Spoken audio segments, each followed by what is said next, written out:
So, you're gearing up for the Salesforce Service Cloud Consultant exam? Smart move. It's definitely one of their tougher challenges, but you have absolutely come to the right place.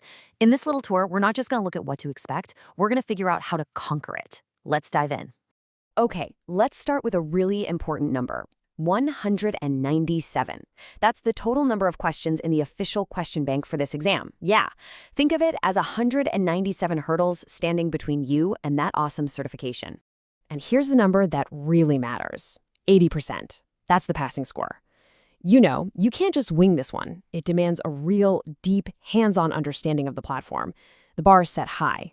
And honestly, that's exactly why this certification carries so much weight in the industry. Okay, enough with the big numbers. Let's take a test drive, shall we? We're going to go through a few questions that feel just like the real deal. First up, we've got a classic scenario involving analytics and, you guessed it, management reporting.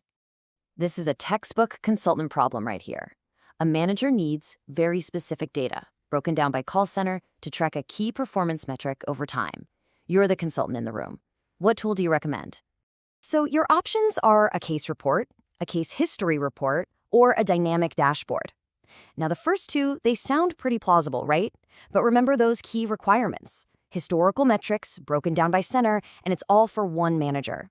We are looking for the best tool for this specific job. So take a second, mull it over. Which one of these is going to deliver the most powerful, most elegant solution for what that manager needs? Lock in your answer. And the correct answer is C, a dynamic dashboard. Here's exactly why it's the perfect choice. Dynamic dashboards show data based on the specific user who's looking at them. This means that a manager can see the metrics for every single call center they oversee, all in one personalized dynamic view. It's efficient, it's powerful, and frankly, it's the hallmark of a great consultant recommendation. All right, ready for round two? Let's tackle question number 2. This one moves us away from analytics and into another totally critical area for any consultant: security and data access. I mean, it is all about making sure the right people see the right information and only the right information. This scenario is a huge deal for any big company.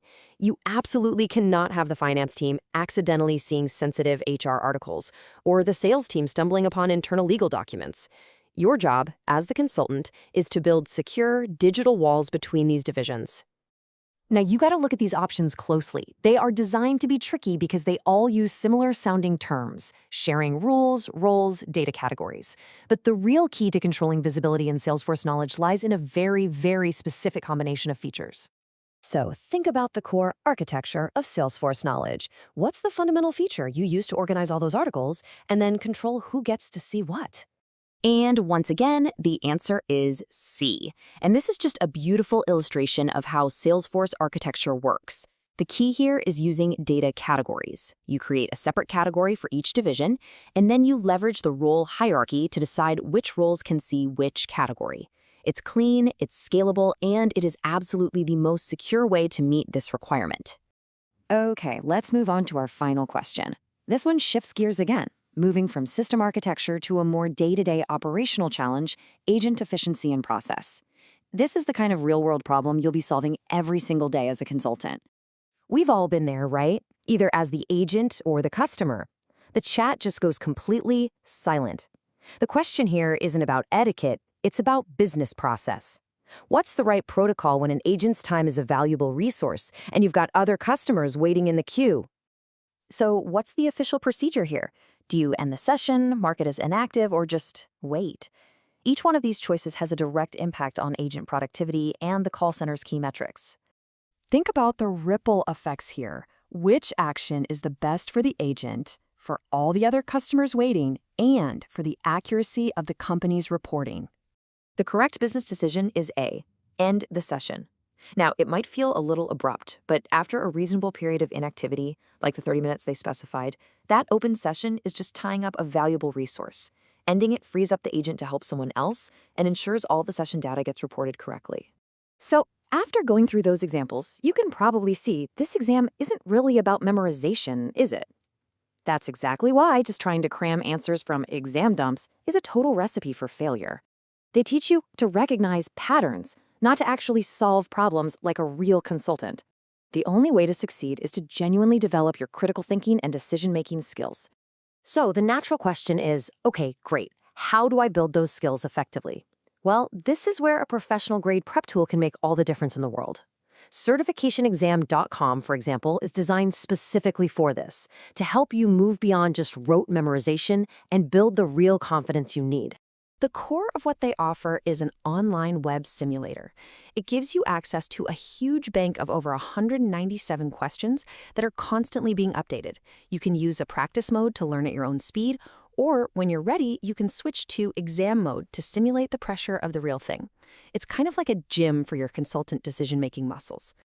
And look, we all know that preparation has to fit into a busy schedule. That's why they also have a full-featured mobile app for both Android and iOS. This means you can practice on your commute, on your lunch break, or whenever you have a few spare minutes, even if you're offline. It puts that entire question bank right there in your pocket. But hey, don't just take my word for it. Here's what one user, Luca Moretti, had to say. The simulator is fantastic. It feels very realistic, and I love how I can customize tests to focus on my weak areas. And you know what? That focus on realism is exactly what builds the confidence you're going to need on exam day. Ultimately, passing the Service Cloud Consultant exam isn't about memorizing a bunch of features. It's about learning to think like a consultant. And when you focus on developing that skill, you're not just preparing for a test, you're preparing for the job itself. So the only question left is, are you ready to get started?